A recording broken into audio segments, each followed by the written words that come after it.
जनसत्ता की संपादकीय टॉपिक है संकट के समांतर। 1, 2, 3 स्टार्ट। अमेरिका के राष्ट्रपति डोनाल्ड ट्रंप के चीन दौरे से यह उम्मीद की जा रही थी कि पश्चिम एशिया में संघर्ष का कोई हल निकलेगा जिससे वैश्विक स्तर पर गहरा रहे संकट से राहत मिलेगी, मगर दोनों देशों के शीर्ष नेतृत्व के बीच हुई वार्ता के नतीजों से यह साफ है कि विश्व की आर्थिक महाशक्तियों को बाकी दुनिया की कोई फिक्र नहीं है। खबरों के मुताबिक बैठक द्विपक्षीय मसलों पर ही केंद्रित रही और ट्रंप ने इसे G2 देशों का सम्मेलन बताया, जिसमें दोनों देशों के बीच कई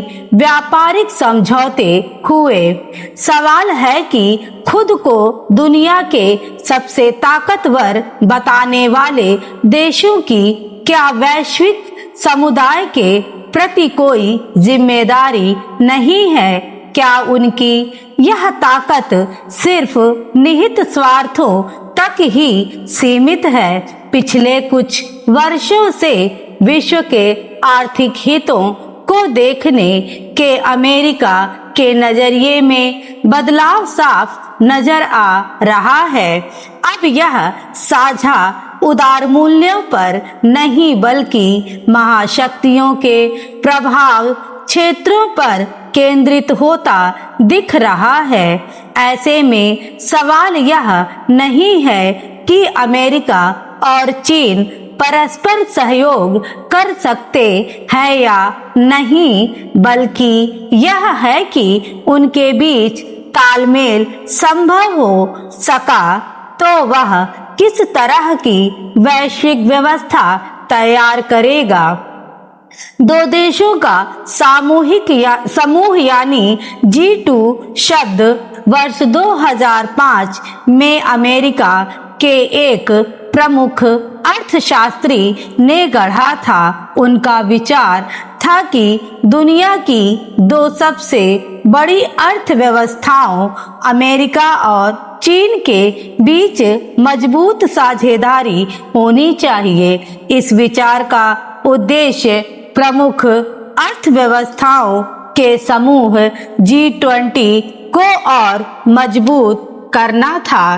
तब वैश्विक वित्तीय संकट से निपटने के लिए G20 की रणनीति के तहत अमेरिका ने शुरुआती दौर में 787 अरब डॉलर जबकि चीन ने 586 अरब डॉलर का प्रोत्साहन पैकेज दिया था।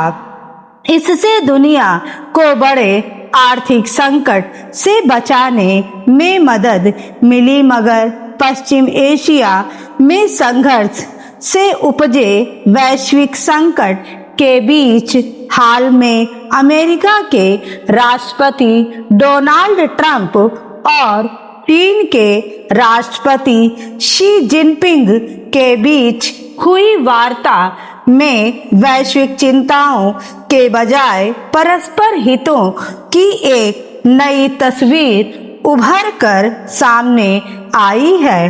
दोनों देशों के बीच बोइंग विमानों की खरीद समेत कई अहम व्यापारिक समझौते हुए हैं। यानी अब अमेरिका चीन सहयोग का मतलब यह नहीं है कि इससे दुनिया के बाकी देशों के लिए सकारात्मक माहौल बनेगा, बल्कि यह एक ऐसे निजी समझौते की तरह दिखाई देता है जिसमें दो महाशक्तियां सिर्फ अपने हित साध रही हैं। गौरतलब है कि होर्मुज जलमार्ग के बाधित होने से वैश्विक स्तर पर ऊर्जा समेत कई आवश्यक वस्तुओं का संकट पैदा हो गया है।